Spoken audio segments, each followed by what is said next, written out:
I'm a writer, for those of you who may or may not know already. And this voice that you hear is essentially my conscience, my thoughts. And these are my perspectives on everything dealing with or related to the results of winning a game. My name is, that's like the hardest question. On some days, my name is Tommy. Some days it's Bunnz, some it's Thomas, some it's Jay, some it's Tom, some it's Uncle Tom. Not the Clarence Thomas Uncle Tom, but shit. At the end of the day, I do know one thing, and that's I'm a director. I'm a visual storyteller. The problem is nobody knows but myself. Fuck all that monologue bullshit, man. This is my road to making that shit manifest. I guess I could say I'm my best enemy.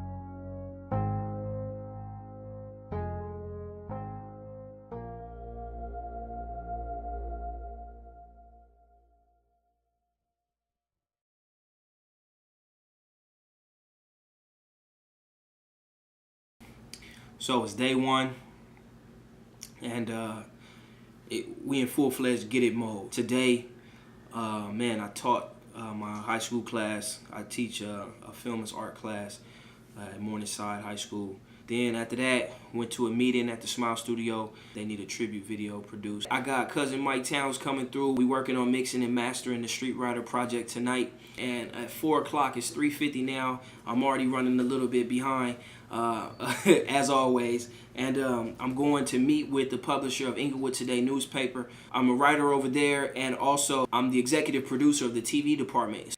Look at this dude right here. All these fucking job titles. Writer, teacher, filmmaker. No wonder you broke. I now realize that I'm completely overextended. I'm committed to so many projects with good reason, but the reality of the situation is there are only so many hours in a day, and how you allocate your time determines your future. You spend 20 minutes a day doing what you truly love and spend 10 hours on doing what you have to do to pay the bills. Chances are you're never going to really do what you really want to do. I can't deal with that shit. Let me take you back to a night that really put this shit into perspective for son. What we about to do is we about to play the web fest game. Yo, bitch. The cat in the middle is the musical genius, Mike Towns. To his right is one of the funniest cats that I know, the T.O. Dub, Todd McGuire. These are my brothers right here. You get in contact with 5 people, all right? No matter what happens, you talk to 5 people, and then we meet back here at the spot, and then we talk about the 5 people we talked to. How long we gonna meet right here? How long before we meet right here? After your 5th person, you come back here and you wait. Oh, you wait? Time limit? No, 15 minutes. 15 minutes. 15 minutes. 15 minutes? Yeah. You can't do 15 minutes because the conversation might go longer. 3 minutes of conversation? No, 30 minutes. You come back here and you wait until everybody gets back here. After we finally got the rules of the game worked out, it was on and popping. Came through the thighs of a goddess. 26 days into December, your highness was the brightest star in the sky. Considered gifted from the time I looked dark in his eye. He said, God, now you'll know what it feels like to die. But in the meantime, this is what they call life. Live it up, you fall, pick it up. It's a long ride, and it's all mine. You a king with a strong spine, living in a time where you've gone blind. The thing about networking is, man, you gotta be yourself and not be scared. Everybody wanna be somebody, and you might be that next someone. And if you are, this is where you need to be. Welcome to life. I'm late everywhere, man, and that's like another one of my problems. It's like I can't never show up nowhere on time. No matter how prepared I get, I wake up 3 hours beforehand, I'll leave an hour early. No matter what I do, like, it seems like somehow the universe always finds a way for me to be late to a situation that has to take place at a specific time. I still try to oh shit.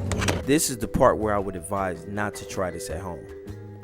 While we remedy the technical malfunctions, please enjoy a word from our sponsors. Are you tired? When you get home, do you feel a sudden lack of motivation? If so, you may be a victim of involuntary blood donation. To find out more about involuntary blood donation, log on to www.don'ttakemyblood.com.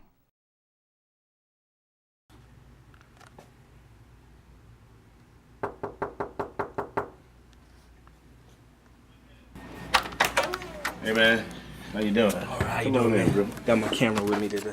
About the Inglewood Today Youth Initiative is a vocational training and peer leadership program for young writers, journalists, and entrepreneurs. This is your proposal. Yeah. Okay. Tell me what did you understand? I'm thinking that the best way for us to get engaged with the youth is to create an environment where they can learn and at the same time create. And I think that with what we have here, we can bring a lot of like the best, the brightest kids who want to be in this field. Mm-hmm. We could bring them in, teach them what we know, and at the same time include them in the community as far as like documenting what's going on in the community from their perspective. Mm-hmm. I remember like when Danny Tabor became the youngest city council person in Inglewood's history because young people like him at that time weren't all over the place. Right now, we are so diverse and all over the place that sometimes we're losing the sight of the prize. Right. And the prize in this particular instance is Inglewood and its future. Now, I don't have all the answers, but what we need to do is form a nucleus, a coalition of us, to sit down and start to identify ways in which we can improve our lives. You need to define your agenda, Thomas. That's what I'm suggesting to you. What you want to have happen.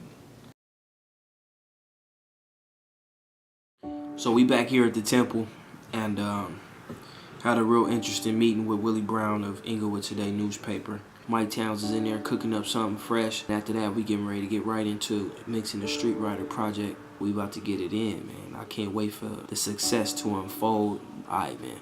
Peace. There's always an alternative interpretation of the prize in the keep your eyes on the prize analogy. My prize is never growing old. Looking myself in the mirror and being in the exact same spot I was when I first started out. Never seeing my daughter as an adult struggle the same way wifey and I are right now. My prize is to never become upset at the world because my window of opportunity has suddenly found itself closed, and there's nothing left for me to do but flip my king. And that's a fear. I get that. And I'm cool with being afraid of something. It reminds me that I'm alive. But that fear is also a major motivator. So I sit through a meeting and pretend to be manipulated because he's the gatekeeper to a door that I need open right now. And that door is going to lead me to a door that I need to get in later. Okay. This is the part where I regrettably have to pull the plug on my own subconscious. The end.